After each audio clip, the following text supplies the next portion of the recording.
Hi everyone, this is Little Saturday Cars Live, and we're here to talk about the most relevant bullshit car news that I could find on the web. Your host is SRT Warriors, and I'm here to deliver to you extra dysfunction on this podcast.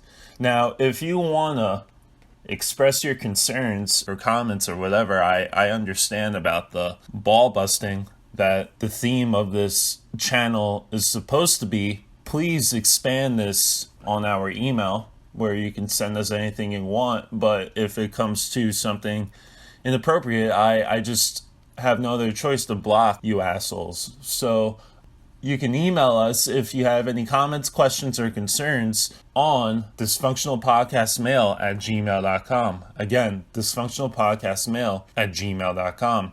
So I'm not sure how long this podcast is going to be. I stumbled upon 3 articles that I think are important. Some have listening content where we can listen together, and as a result of that, apply what I think the message of the article is saying. But yet again, this is the first section of the podcast, so we'll see how this plays out. The first one, starting with the source being NPR, the section Your Money, and the 7-year car loan, Watch Your Wallet is the title. So there's a 4-minute, 21-second listen along with this article. More expensive cars. The average transaction price on new cars is now about $38,000.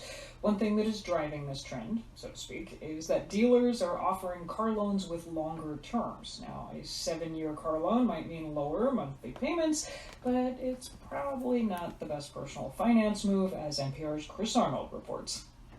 Laura Hart is a grade school principal in Clovis, California. And a couple years ago, she'd been through a divorce. Her car was 11 years old, and it felt like the right time to get a new car. Almost I earned it, really. I went through something tough while maintaining a full-time job and raising 2 kids and things like that. So when I got to the point where I felt comfortable to take on a car loan again, I was fairly proud and ready to do that. Also, having kids, Hart wanted better safety features, and she decided on a new Jeep Cherokee. She researched what a good price should be, and for the loan... I knew going in I wasn't going to do a 3-year loan. There was no way the monthly payment was going to fit my budget.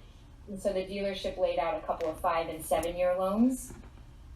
And I decided to go ahead with a 7-year loan, knowing that I keep cars a long time. Now, you might think, what's the big deal? The longer the loan term, the lower the monthly payment, so why not do the 7-year? And a lot of people are, in fact, 3 times as many as a decade ago. That's according to the credit reporting firm Experian, which says 1/3 of all loans on new cars are now longer than 6 years. The long loan terms are a really dangerous trend. That's Philip Reed with the personal finance site NerdWallet. He's written books about car buying, and he used to work at a dealership. When most people go to buy a car, what they look at is the monthly payment, which is in itself a big mistake. Reed says car dealers know that if they can make the payment look affordable, people think it's a good deal. But he says it doesn't work that way with these 7 or sometimes even 8-year loans. For one thing, you are going to pay an enormous amount of money in interest. Reed says 7-year loans usually have higher interest rates, and you're paying longer, of course. So on Laura Hart's Cherokee, he says that'll probably end up costing her upwards of $2,000 more in interest than a 5-year loan would have. But also, Reed says if you want to sell your car, maybe you have another kid and you need a minivan, with a 7-year loan, you are much more likely to be stuck still owing a lot more than the car is worth. So it puts you in a very sort of vulnerable financial situation. According to the car buying site Edmunds, for new car purchases with a trade-in, about 1/3 of people are now rolling over an average of $5,000 of debt from their old car loan into their new car loan. In other words, they're still paying for a car they don't even own anymore. And if that wasn't enough, there's another problem. John Van Alst is a lawyer with the National Consumer Law Center. You've probably spent already, maybe hours at the dealership choosing a car, maybe negotiating with the salesman on the price of the car itself. Then you're led to this back office. They'll often refer to it as the box. Van Alst says that's when car dealers tell you the loan options and try to sell you those add-on products. They make a lot of money on those. Extended warranties, tire protection plans, paint protection plans. Van Alst says a lot of these are often very overpriced, and most car buyers don't know what a reasonable price is. Okay. You heard the lady that was trying to buy the Jeep Cherokee. Oh, I can't get it with the 3 years, so you're gonna spend $2,000 more on interest because the monthly rate looks lower.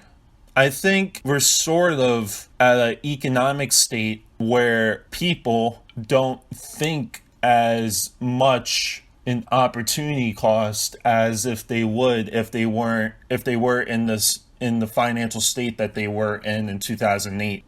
But it's the truth, and it's a vicious cycle of going through your discipline when the shit hits the fan, unfortunately, and when it doesn't, and when everything settles down, you're not disciplined anymore. I know some of you have really bad car habits and all of you need to be in rehab, it seems like. Some people have different motives in buying a car, believe it or not. I know it's shocking, right? They just don't love the car. They just want to figure out a way to get from point A to B. I guess what the assumption was for the 7-year car loan is it's sort of like a manipulation in the way of having the monthly payments lowered for an average consumer, so it seems like they're getting a better deal. If this was me, I would not take the 7-year car loan. Just like what Jay-Z says, if you can't buy it twice, then you can't afford it. And what this lady should have done is, you don't need a new Jeep Cherokee. Honestly, for $38,000, you can buy other things for $25,000, even $20,000. Like it's such BS, such BS. And this girl Laura Hunt, who lives in California, has made a terrible financial decision with a Jeep Cherokee. Get the hell out of here! Oh my God, $38,000. But yet again, here's another scary figure that the article was talking about, and it was the rise in share of trade-ins that carry over old car debt. So it means that even though you trade in your car, you still owe money on that car. And an argument could be the reason why that they probably owe more on their old car when they're transitioning into their new car is because the inflation of prices going up has gone up for vehicles over the past 10 years, which is not true.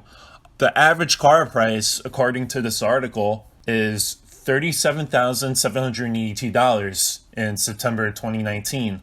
The car price for a new car, quote, new car, not a used car, has gone up 26%. But yet again, there's so many alternatives for a used car, it's crazy. It's just crazy. The user car market has grown exponentially ever since companies like CarMax and even the rental companies that have, like rental car companies like Hertz, Avis, they have their piece in this market as well because they realize that the reliability and the longevity of vehicles has increased so much that it doesn't matter if you buy a new or used car. Because if you buy a 50,000 mile car, comparatively speaking to a 500 mile car, you probably won't see much of a difference. Most cars nowadays, unless if you buy a high performance vehicle that requires a lot of maintenance, such as a Bugatti, anything below that would be low maintenance. Because for a simple car, you just need to change the oil, change the brakes, and change the tires. That's all. And you have the car for 150,000 miles and you're golden. Now, if you're racing a car, if you're legally, not illegally, I'm not snitching on any of you. I know you do that shit in Mexico. But if you race it, then it's very detrimental to your vehicle. But at the same time, a lot of these manufacturers have assumed, quote, have assumed already that you're going to beat up on this car. Like, for example, for the Corvette, the Hellcat, and these are, with American cars alone and German cars with their high performance line, they're pretty reliable vehicles.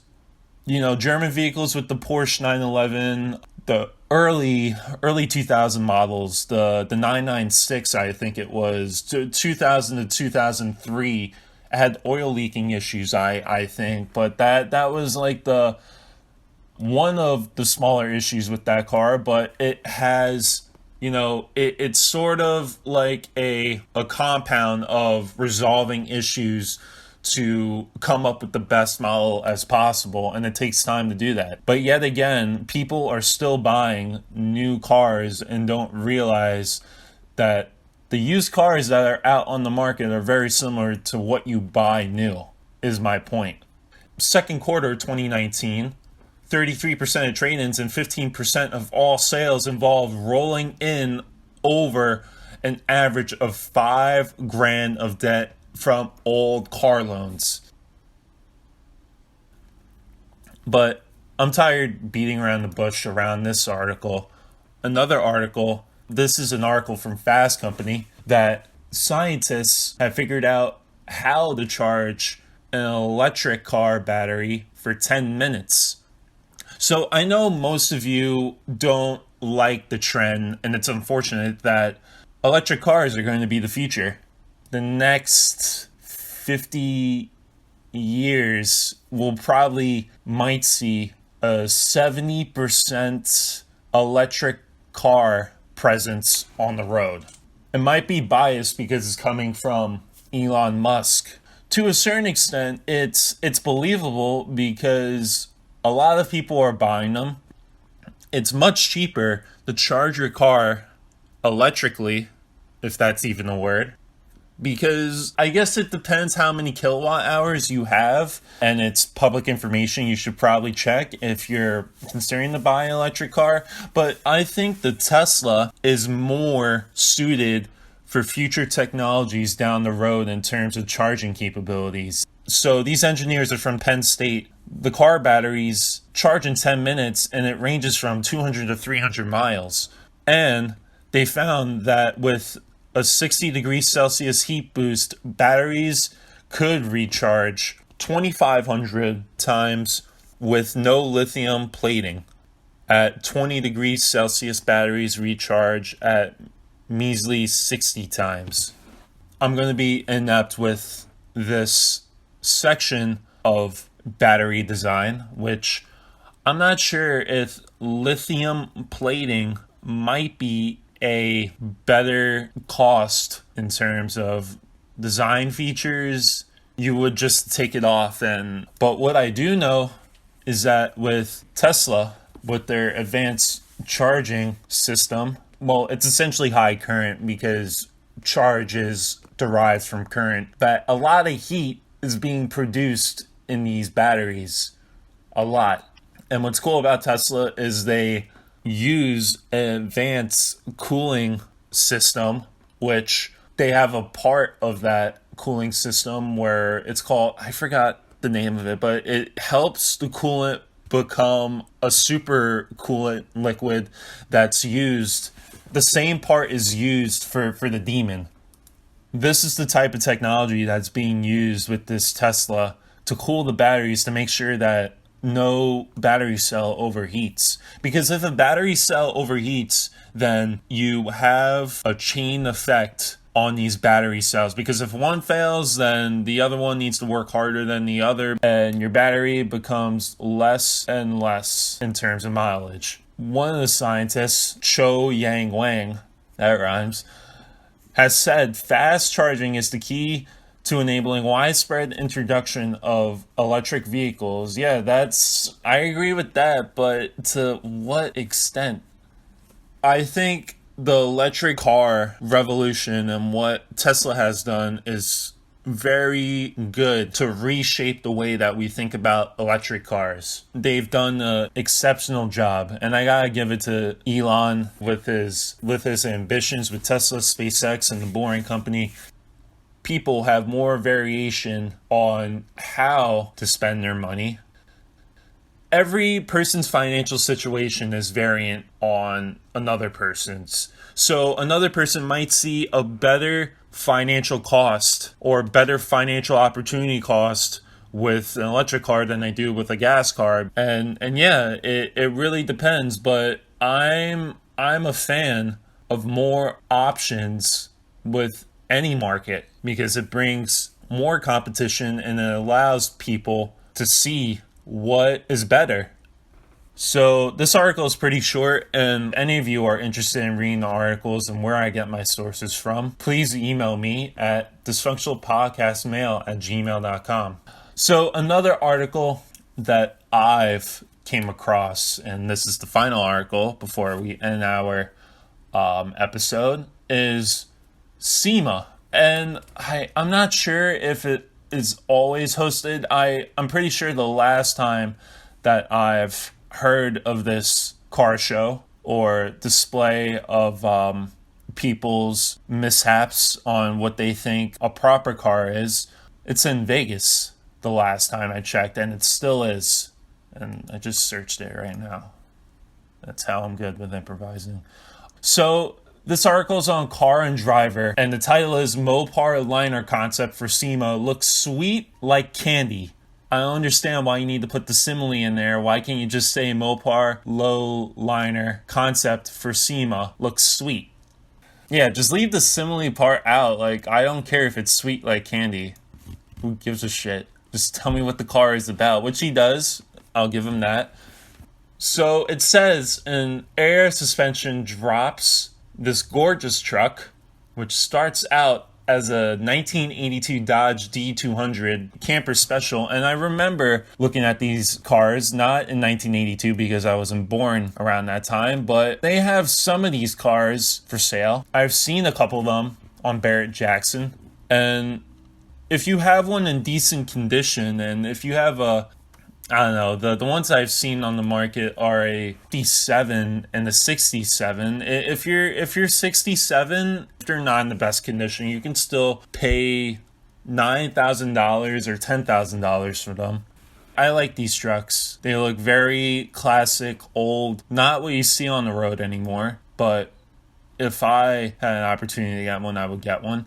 They had one in SEMA, and FCA's Mopar started in 1968, camper special found in Idaho.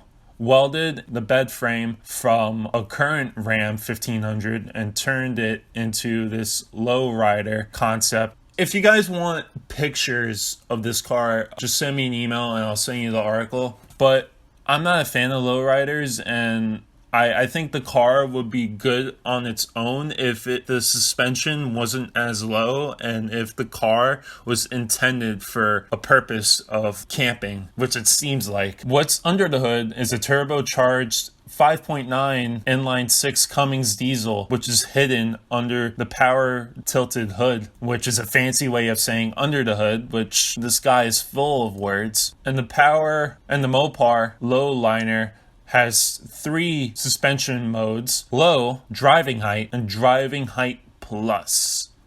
The article also quotes that Mopar welded the bed frame from a modern Ram 1500 into the existing bed and raised it by 6 inches to help incorporate the air suspension and new fuel cell. Mopar also moved the stock fuel door that sits just behind the cab to the surface bedside, just a few inches away from its original spot. The body was sprayed in can-dyed Delmonico red, while the wheels, grille, and bumper are painted dairy cream. So if you can imagine that color in your head with this truck, it seems pretty cool. I would change the wheels, but other than that, it seems like a pretty cool concept car.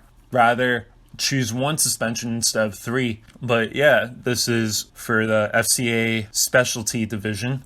Hopefully they can sell these. I decided to stumble across another article, which I know it's hard to believe, but the Nationals have won the World Series. I know, it's shocking. They have beat all odds. Congrats. The teams for National Hockey and baseball, which the 2 sports that I follow the most, these teams, St. Louis Blues and the Washington Nationals, didn't have a great start in their season. The St. Louis Blues were in last place in their division around January, The Washington Nationals started 19-39 in the beginning of their season, and they still won the championship. So just the FYI to anyone who's feeling down or doesn't think they can make it, these people made it. And look, you just need to have your eye on the ball and remain consistent. And if you do those things, good things will come. The World Series MVP Stefan Strasburg, or Strasburg, whatever. I'm not a Nationals fan. I'm a Yankees fan. Gets a 2020 Chevy Corvette C8 for being the MVP. It's red and it looks pretty good. And it seems like Chevy has sponsored this World Series 2018 Boston Red Sox World Series champs. The MVP, Steve Pearce, received a 2019 Chevrolet Silverado LT. For 2016, for the Chicago Cubs World Series champs. The MVP, Ben Sabrisk, I'm terrible with names, sorry about that, received the 2017 Chevy Camaro. You know, good for them, but is it really improving their sales when they showcase these cars and give them to these athletes? Who knows? Who knows what the MVP of 2019 is going to do with the C8? He's probably going to sell it and get himself a Viper. And I would give him a shout out if he has an IG account.